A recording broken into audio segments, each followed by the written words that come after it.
Chapter 16. Free to Go. The answers began with a Supreme Court ruling that December, in the case called Ex parte Endo, was the last of 3 key cases heard since the camps had opened.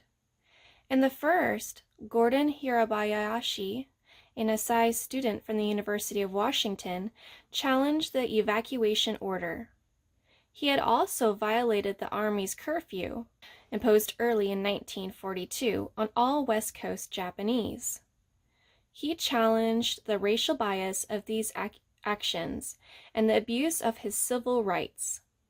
The court avoided the issue of the evacuation itself by ruling on the curfew. It upheld the Army's decision to limit the movement of all racially select group of citizens. The reasoning: wartime necessity. In the second case, the issue was the exclusion orders that removed us from our homes and sent us inland. Fred Korematsu, a young Nisei living in Oakland, had ignored the evacuation to stay with his Caucasian girlfriend. He had plastic surgery done on his face. He changed his name and was posing as a Spanish Hawaiian when the FBI caught up with him. In court, the racial bias was challenged again.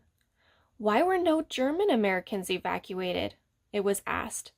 Or Americans of Italian descent? Weren't these nations our enemies too?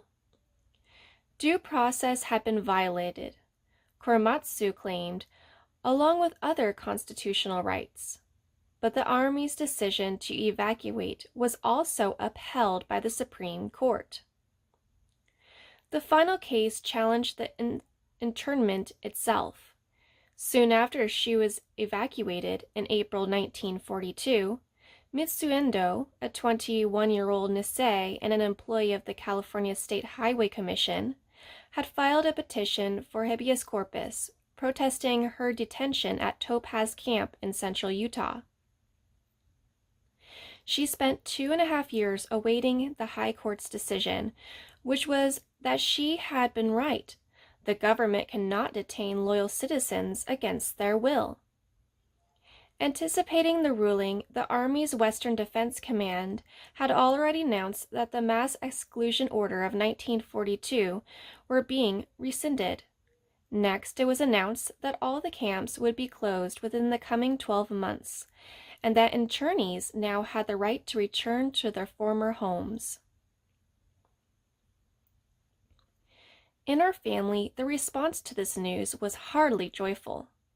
For one thing, we had no home to return to. Worse, the very thought of going back to the West Coast filled us with dread. What will they think of us, those who sent us here? How would they look at us? 3 years of wartime propaganda, racist headlines, atrocity movies, hate slogans, and frightened mask posters had turned the Japanese face into something despicable and grotesque. Mama and Papa knew this. They had been reading the papers. Even I knew this, although it was not until many years later that I realized how bad things actually were. In addition to the traditionally racist organizations like the American Legion of the Native Sons of the Golden West, we had been agitated against the West Coast Japanese for decades. Now groups had sprung up during the war, with the specific purpose of preventing any of the Japanese descent from returning to the coast. Groups like No Japs Incorporated in San Diego, the Homefront Commandos in Sacramento, and the Pacific Coast Japanese Problem League in Los Angeles.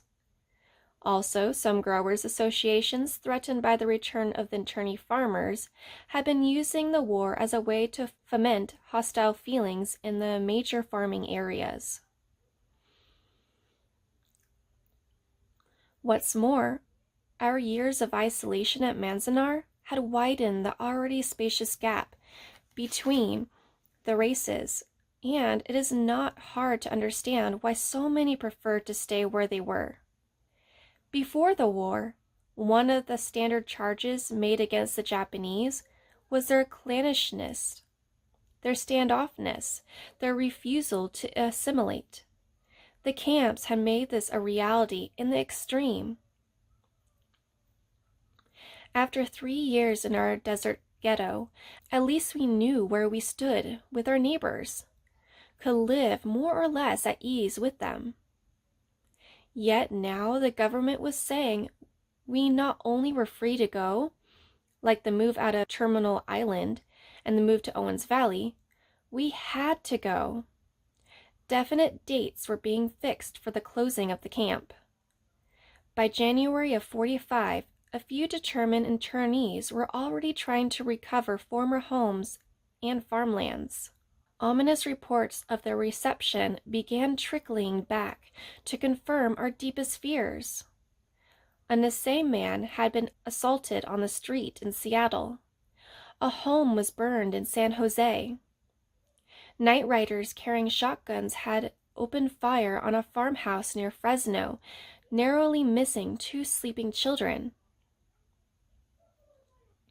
Later on in May, one of my sisters and her husband, leaving for the east, were escorted to the Southern Pacific Depot in Los Angeles by armed guards, not because they were thought to be dangerous, but for their own protection.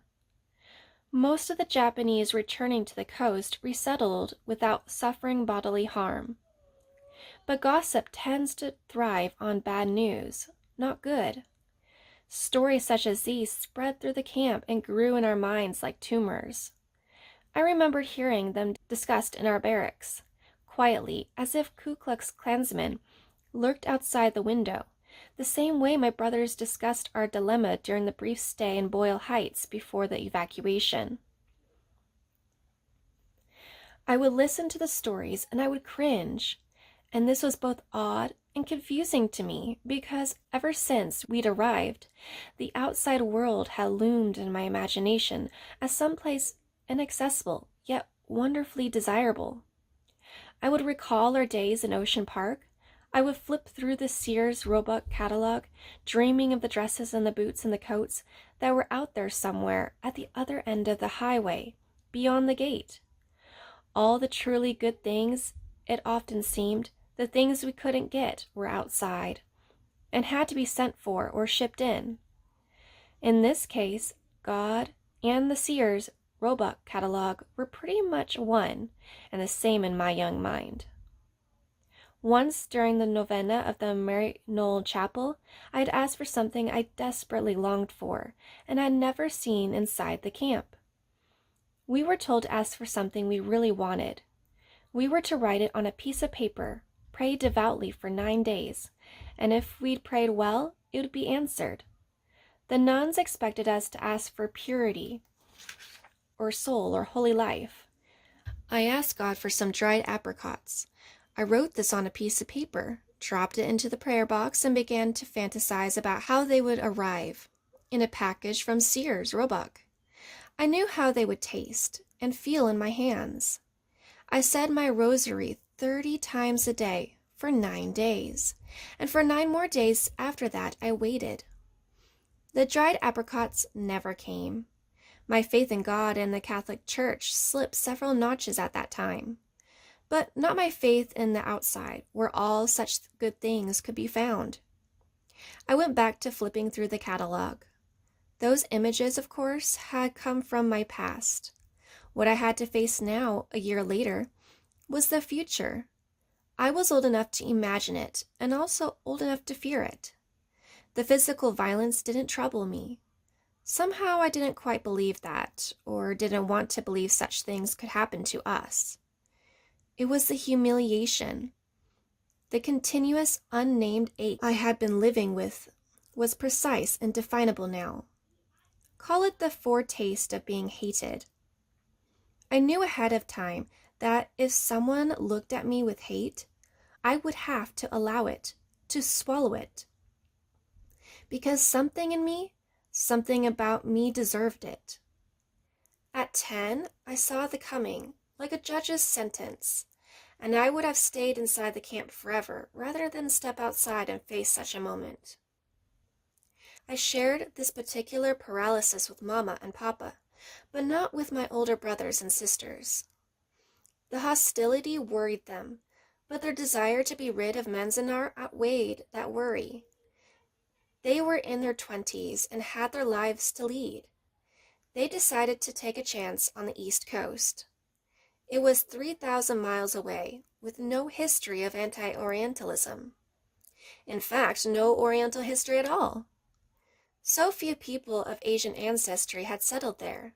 It was like heading for a neutral country. Bill was the first to make the move, with Tommy and their baby boy. He lined up a job with Seabrook Farms in New Jersey, a new frozen food enterprise that offered work to many Nasei at the end of the war. A few weeks later, Frances and her husband joined them, followed by Martha and Kaz, then Lillian, who was just finishing her junior year in high school, and Ray. As each cluster of relatives departed, we'd say, "See you in New Jersey. Find us all a big house back there." What we told each other was that Bill and Frances and the others would go on ahead, make sure things could be worked out. Then they send for the rest of us. "See you in New Jersey," we would wave, as the bus pulled out, taking someone else to the train station in LA. But they all knew, even as they said it, that Papa would never move back east. As bad as the West Coast sounded, it was still his home territory. He was too old to start over, too afraid of rejection in an unknown part of the world, too stubborn and too tired to travel that far, and finally, too proud to be piecework on the assembly line. Like so many Issei, he had, for better or worse, run his own business, been his own man for too long to tolerate the idea of working for someone else. The truth was, at this point, Papa did not know which way to turn.